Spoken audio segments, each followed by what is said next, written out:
This is the morning news on LBC with Lisa Aziz. Now, NATO's North Atlantic Council will hold an emergency meeting today at the request of Ankara. The council will discuss the precarious situation in Iraq, Syria and Turkey.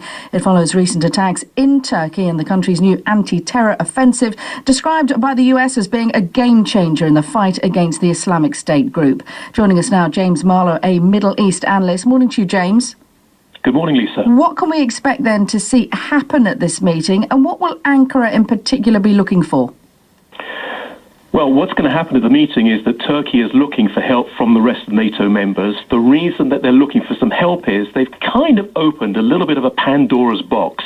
After more than perhaps a year of refusal to the American military, Turkey has now allowed US forces to use bases in its country to attack ISIS positions in northern Syria, after the Turkish Air Force started to hit ISIS positions on Saturday and have been doing for the last few nights. But at the same time, the Turkish air militaries have also hit Kurdish positions perhaps twice as hard in the north of Syria and also the north of Iraq. And some believe this is a cover to now restart up a war against the Kurdish. Now, if you remember, the Kurdish are the ones who've actually been making some major military gains against ISIS. In fact, they're the only army who have been really starting to push back ISIS in the northern part of Syria and Iraq. Now, this has opened up a little bit of fear inside of Turkey, because now Turkey, or at least the Turkish people inside of Turkey, are concerned not just attacks from ISIS now, but also Kurdish people inside of Turkey itself. For a long while, James, there was this reluctance by Turkey, wasn't there, to get involved against IS. Do you think they're now perhaps regretting abandoning that position?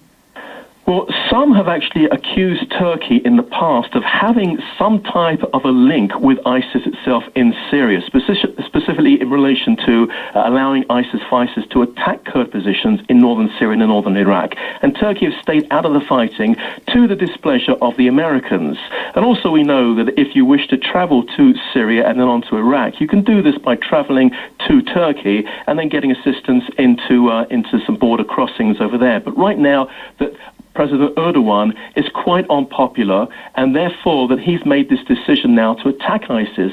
But as I said, the real concern is that they're attacking Kurd positions in the north, and as a result, because there are some estimate around 20 million Kurds living inside of Turkey. In fact, the Kurds put it at around 25.